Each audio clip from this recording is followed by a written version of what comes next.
मनुष्य की बड़ी दुर्दशा हो रही है। महापुरुषों के वचन। दुर्दशा किसे कहते हैं? जो माया के द्वारा रचे हुए प्रलोभनों और भोगों में अपने जीवन को लगाकर नष्ट कर रहे हैं। बड़ा गर्व है। सर्दी का समय है और एक चैन पड़ी है सोने की, तो यहां तक की बटन खुली है, क्योंकि उसे खोल के दिखाना कि हम सोने की चैन पहने हैं। कौन सी खास बात भैया? अरे ब्रह्मांड नायक की सृष्टि को तुमने देखा कहां है?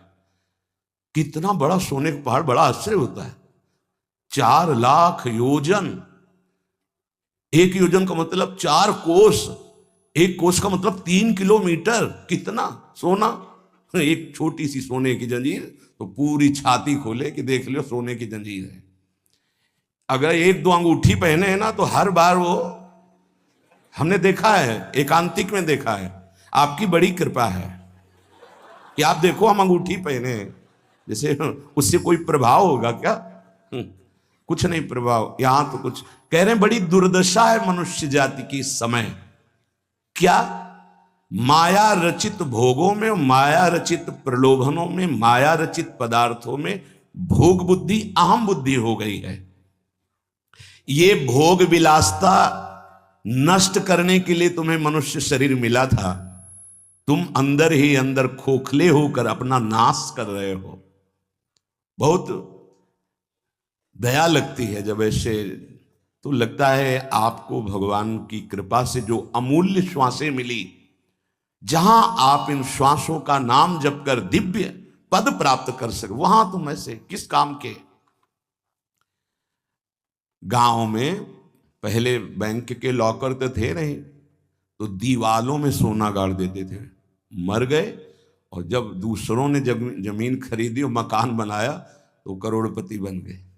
क्या जीवन रहा? पूरे जीवन कंजूसी करके जोड़ करके दीवाल में गाड़ के मर गए या बैंक में जमा करके मर गए। थोड़ा होश में, तुम्हारे पास क्या है जो तुम लेके जा रहे हो? जरा देखो क्या है। अगर नाम जप नहीं है, धर्म नहीं है, भगवत आराधना नहीं, तो खोखले हो। तुम्हारे पास क्या है?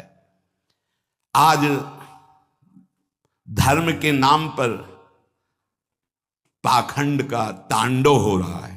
महापुरुषों के वचन किसी से दबते नहीं।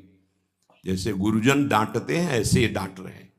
आज धर्म के नाम पर पाखंड का तांडव हो रहा है। हृदय मेरा कांपता है ये देखकर कि मेरी समाज का क्या होगा। संतों को अगर दुख होता है तो समाज को देखकर दुख होता है। प्रभु पर विश्वास नहीं, शास्त्र का स्वाध्याय उस पर श्रद्धा नहीं, और संतों का शासन नहीं, मन मानी केवल कर्म, सर्वतंत्र स्वतंत्र भगवान की आज्ञा का उल्लंघन करते हुए मन मानी आचरण, दूसरों के उन्नति के मार्ग में भारी रोड़ा पैदा करने वाले ये पाखंड, दंभ, स्वयं गिरते हैं और जो इनके चक्कर में पड़ जाए उनका भी नाश कर देते हैं। आप गए और औरों घालहीं, जो कहूं सतमार्ग प्रतिपालहीं। ये दंभपूर्ण राक्षसी वृत्ति का विकास होता चला जा रहा है। ऊपर से बड़े सौम्य शांत चिकने स्वच्छ दिखाई देंगे, अंदर बड़ा गंदगी भरी है। विषयाशक्ति और विषय भोगों की कामना, मान प्रतिष्ठा धन इसकी चाह, बातें ज्ञान की, क्रियाएं अज्ञान की, बातें परम पद की, आचरण नरक जाने की।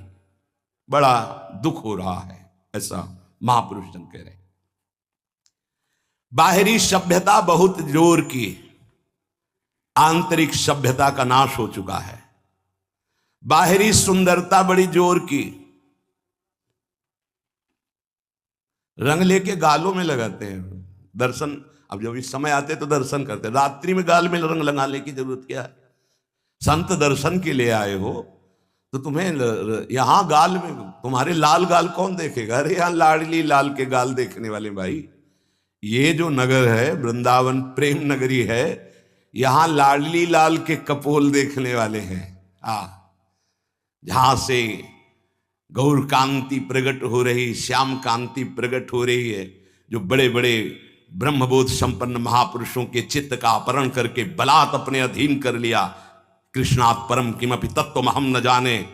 आप संयम से भगवत आराधना कीजिए, आपकी दृष्टि सुंदर होगी। चेहरा तो मांस खाने वालों का भी चमकता है, चेहरे की चमक साधना नहीं होती।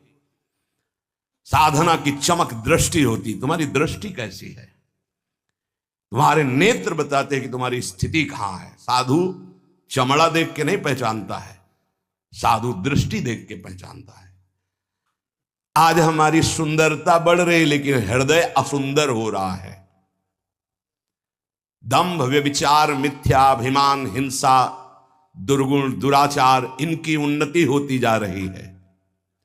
आध्यात्मिक गुरुजनों के वचन, शास्त्र वचन, इनकी हत्या हो रही है।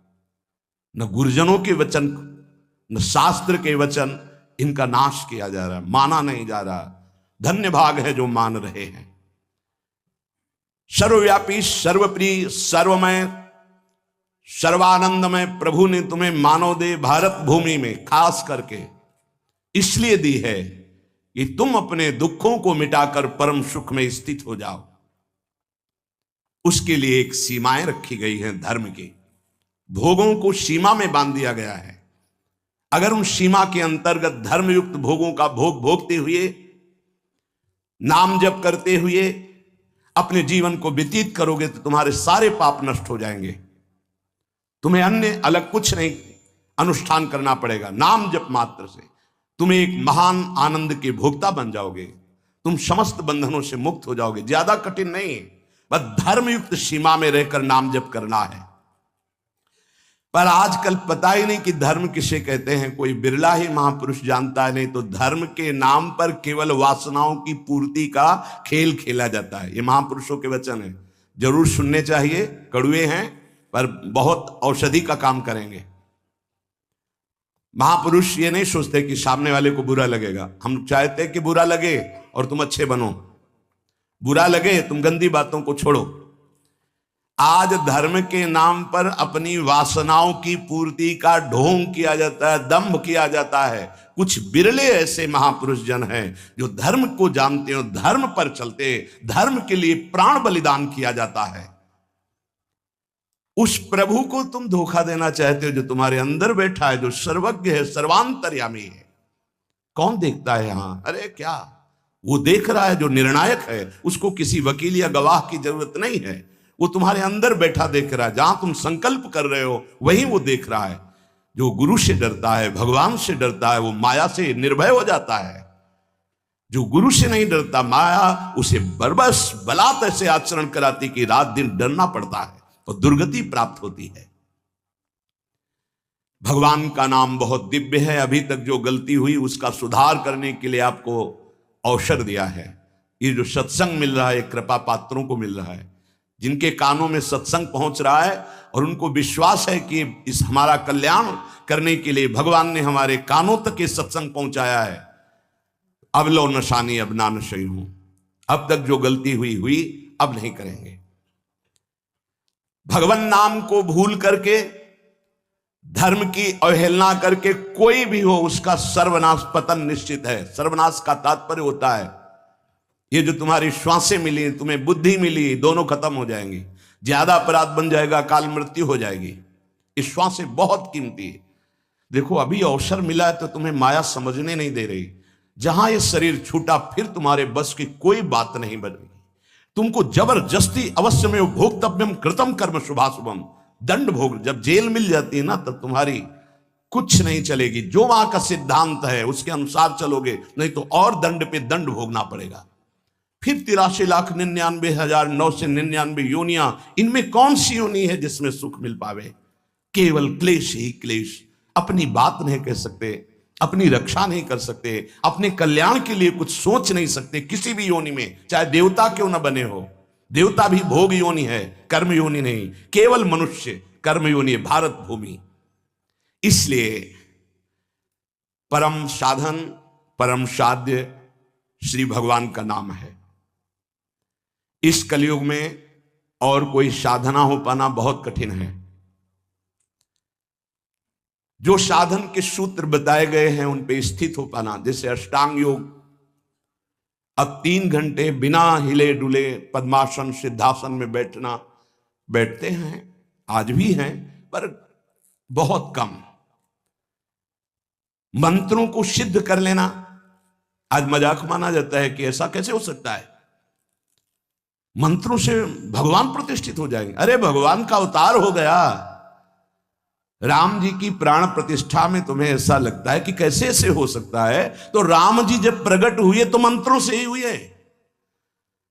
एक ब्रह्म ऋषि का नाम श्रृंगी ऋषि, उनको बुलाया गया, मंत्रानुष्ठान करके पुत्रेष्टि यज्ञ की और मंत्र से अभिषिक्त उस खीर को पवाया गया, महाराज दशरथ जी को दिया गया। उन्होंने अपनी तीनों रानियों को विभाजित किया। श्री कौशल्या जी से परब्रह्म परमात्मा स्वरूप भगवान राम प्रकट हुए, सुमित्रा जी से लक्ष्मण और शत्रुघ्न प्रकट हुए, कैकेयी माता से महान प्रेम मूर्ति भरत जी प्रकट हुए। ये कैसे प्रकट हुए? मंत्र से। पुत्रेष्टि यज्ञ श्रृंगी ऋषि ने करवाई, वशिष्ठ जी साक्षी, दशरथ जी यजमान, भगवान का अवतार हो गया। तो भगवान के लिए प्राण प्रतिष्ठा में भगवान पधारे, कोई आश्चर्य की बात? अरे भगवान का अवतार मंत्र से हो गया। आज भी हो रहा है मंत्र से अवतार। हृदयों में गुरु प्रदत्त मंत्र के द्वारा भगवान को हृदय में प्रकाशित कर लिया, उसी को सिद्ध महापुरुष कहते हैं। श्रद्धा नहीं रह गई, विश्वास नहीं रह गया। सबका परम कल्याण करने के लिए एक बात सिद्ध है, मान लीजिए, नाम। ये नाम और मंत्र में भेद है, भेद होते हुए भी अभेद है। भेद ऐसा, मंत्र को पवित्र अवस्था में गुरु प्रदत्त जपा जाता है, गुरु प्रदत्त होना चाहिए, पवित्र अवस्था, और उपांश और मानसिक होना चाहिए, वाचिक नहीं।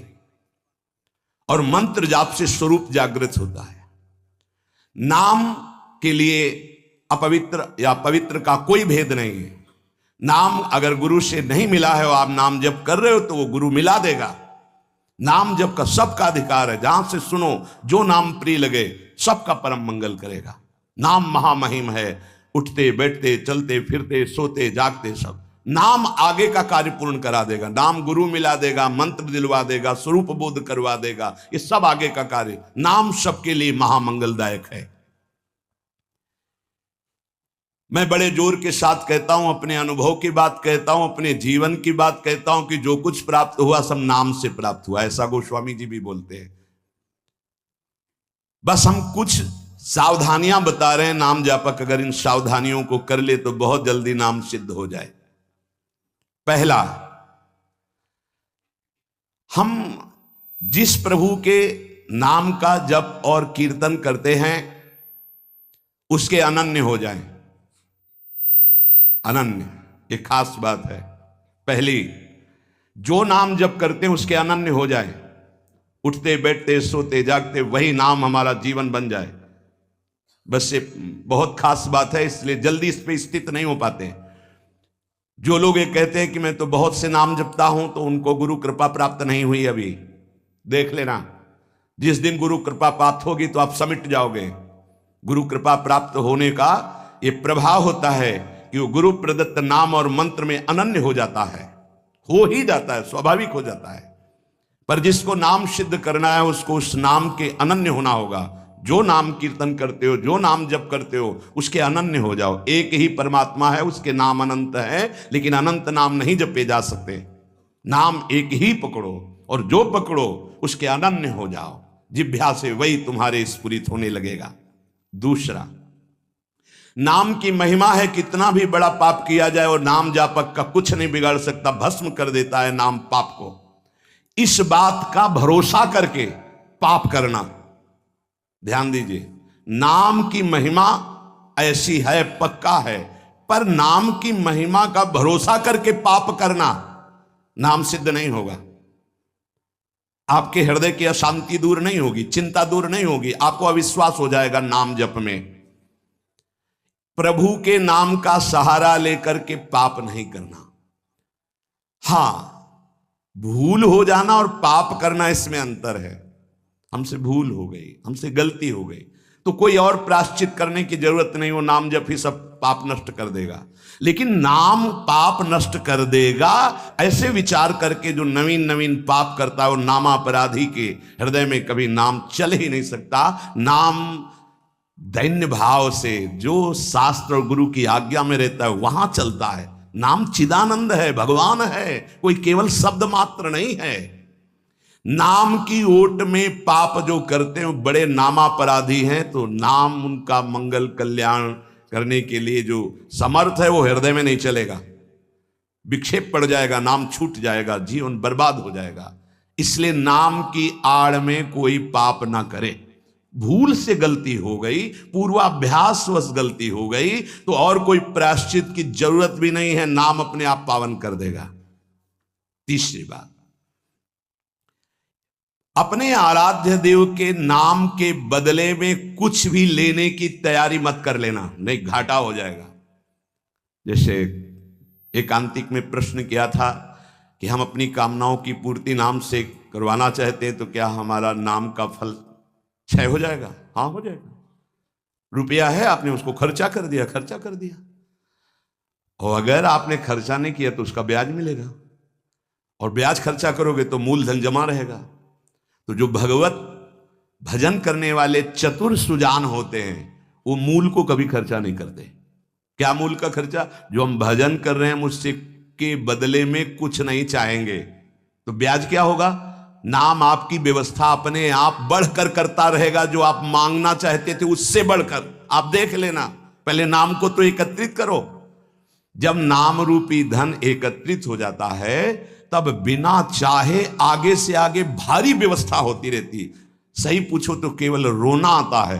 इतना प्यार कौन कर सकता है प्रभु के सिवा? कैसे आश्चर्य में, सर्वाश्चर्य में, कैसे तुम्हें वो वाणी की सामर्थ्य नहीं कि वो प्यार बताए। जो महापुरुष भगवान के समान हैं, सच्ची मानिए, व्यक्त अव्यक्त, वो आके दुलार करते हैं उस उपासक को जो केवल भरोसा ले लिया है प्रभु का, कोई कामना नहीं और नाम जप करता है। व्यक्त अव्यक्त महापुरुष आके दुलार करते तो एकांत में केवल रोना आता है कि प्रभु मुझ अधम पर इतना कैसे प्यार। ये सब ब्याज में हो रहा है, मूल तो आपका नाम धन जमा ही है। व्यक्त अव्यक्त महापुरुष दुलार करते हैं, बलिहार निहाल कर देते हैं प्रभु। अपने आराध्य देव के नाम के बदले में कुछ भी लेने की तैयारी मत कर लेना, क्योंकि बहुत घाटा हो जाएगा। जैसे महामणि के बदले में कांच लेने वाले को क्या कहा जाएगा? मूर्ख। ऐसे ही नाम जप के बदले में माया जनित कोई भी सौदा ले लिया तो घाटा हो जाएगा।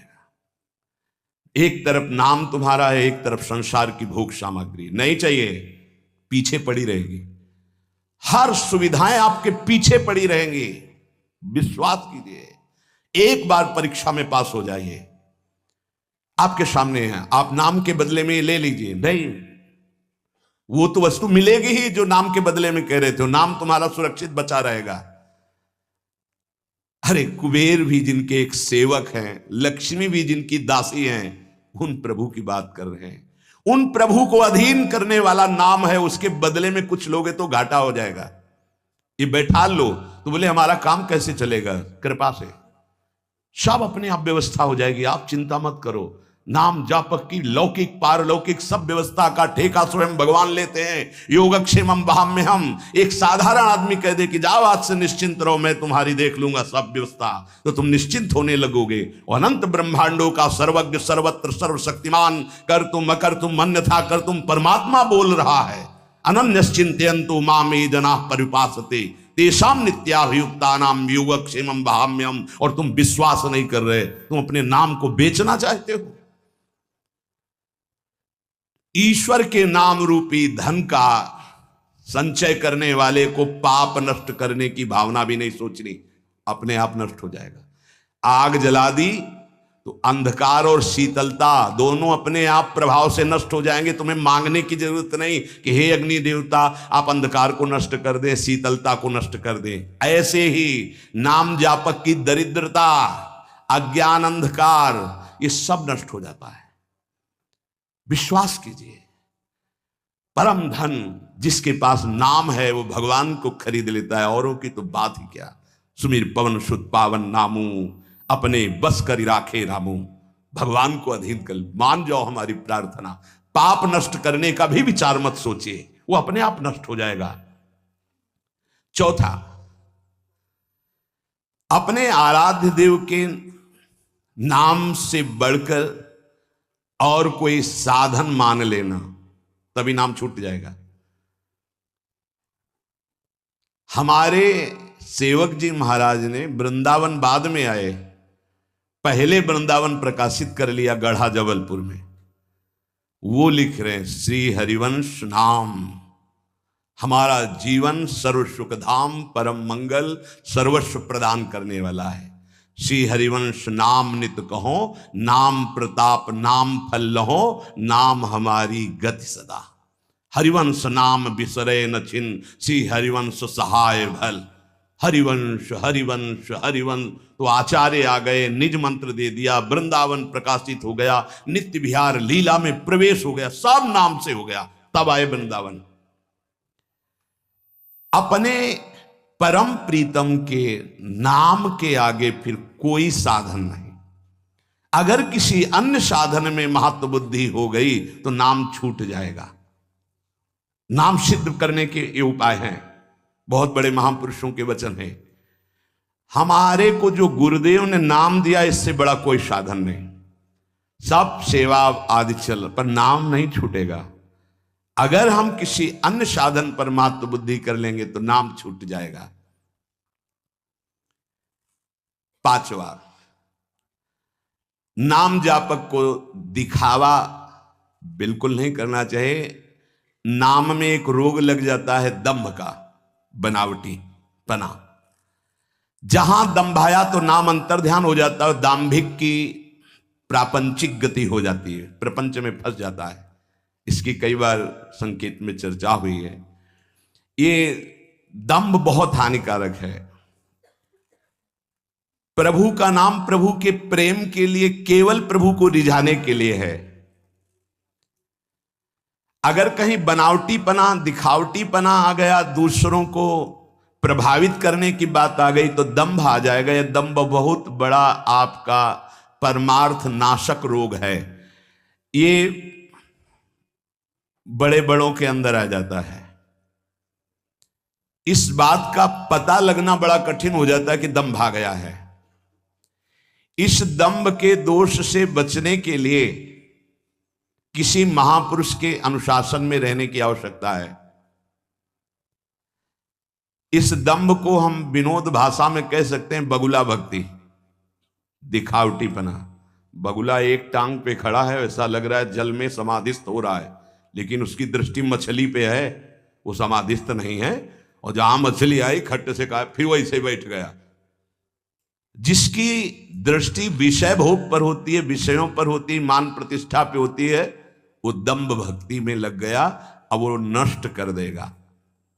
दंभ दोष से बचना बहुत आवश्यकता की बात है। जिसको अंदर से नाटक करने का स्वभाव बन गया है, मान बड़ाई प्राप्त करने के लिए, अपने को सिद्ध बताने के लिए, वो दंभी हो जाता है। दंभी किसी और को धोखा नहीं दे रहा है, वो अपने आप को धोखा दे रहा है। वो बहुत ही मूर्खता पूर्वक अपने धन को खो रहा है। सर्वदर्शी भगवान को भला धोखा कौन दे सकता है? हम कह सकते हैं कि वो धूर्त जो दंभ और पाखंड कर रहा है, वो अपनी वासनाओं की पूर्ति के लिए सिद्ध बनना चाहता है, वो बहुत बुरी तरह भ्रष्ट हो जाता है। देखो ये बातें महापुरुष जन गुरुजन बोल रहे हैं, बहुत सावधानी से हृदय में धारण करना है। जो दंभी होता है वो पाप करने से संकोच नहीं करता, उसका पाप चिरमित्र बन जाता है, चिरंजीवी मित्र। मतलब जब तक जिएगा पाप करेगा। बहुत ये चूक हो जाती है। दंभ नहीं होना चाहिए। गलती हो जाए हम हृदय से स्वीकार करते हैं, आगे बढ़ जाओगे। अब हम तो भजन करते हैं, भजन के बल से सारे पाप नष्ट कर देंगे, या किसी भी तरह का कोई नाटक प्रदर्शन करना, बहुत जोर का दंभ बढ़ जाता है। ऐसे नाटक होने लगते हैं कि लगता है भगवान इनको औषधि की जरूरत है, पक्का। दिमाग खिसक गया है, इनको औषधि की जरूरत है, ऐसा शास्त्र सम्मत सिद्ध नहीं होता। खूब भगवदानंद में, ब्रह्मानंद में डूबे हुए सिद्धों के दर्शन किए हैं। दंभ अपने आप को भुलावे में डाल करके नष्ट कर देता है। दंभी को पापों से घृणा नहीं होती, दंभी को दिखावे में बहुत रति हो जाती, जिससे लोग कहें, देखो जब सच्ची भक्ति करोगे तुम्हें लोग कहेंगे भक्त, भजनानंदी या कोई महान शब्द से संबोधन करेंगे तो तुम्हें चुभेगा, तुम्हें एक संकोच होगा, तुम्हें एक ऐसा लगेगा कौन सा पाप बन गया कि मैंने ये बात अपने कान से सुन ली। सच्ची कहते हैं, हृदय जलेगा कि भगवान कौन सा अपराध बन गया है जो सम्मान रूपी विष पिलाया जा रहा है, कौन सा अपराध बन गया जो ऐसे शब्द सुनाए जा रहे हैं, जैसे कोई किशोरी जी की बड़ी कृपा, ऐसा ऐसा, हाँ तो अच्छा लगा, जैसे कोई ऐसा सामने सम्मान सूचक शब्द, तो एक अंदर झुलझुलाहट पैदा होती है। क्या तुम तो जानते नहीं हो, अरे जिनकी एक लवलेश कृपा मात्र से, उनको देखो, तुम क्या समझते हो, कुछ नहीं है इधर, कुछ नहीं है, पर्दे में कुछ नहीं है, रंग पीछे से पड़ रहा है। अगर वो पीछे का रंग बंद हो जाए तो पर्दा एकदम शांत हो जाएगा, कोई चित्र नहीं चलेगा। ये जो चित्र की विचित्रता है पीछे से है, भगवत प्रकाश आ रहा है, गुरु प्रकाश आ रहा है, उसको देखो। उपासक उसको देखता है, इसलिए सदैव दैन्य रहता है कि सामने तुम्हें पर्दा दिखाई दे रहा है लेकिन पीछे गुरु प्रताप है, पीछे इष्ट प्रताप है। उपासक इष्ट प्रताप को देखता है। जैसे रहीमदास जी का बड़ा यश हो रहा था, वो स्वर्ण मुद्राएं बांट रहे थे, तो ऐसे बांट रहे थे। किसी ने पूछा कि प्रभु आप नेत्र नीचे करके क्यों बांट रहे हैं, तो उनका देनहार कोई और है, देत रहत दिन रैन, लोग भरम मोपे करें, तासो नीचे नैन। देने वाला तो कोई और है, उससे कोई जय जयकार कर नहीं रहा। मेरे नेत्र इसलिए नीचे हैं कि देने वाले को देख नहीं पा रहे हो, लोग भरम मोपे करें कि रहीमदास जी बांट रहे, इसलिए मेरे शर्म के कारण नेत्र नीचे। देनहार तो कोई और है।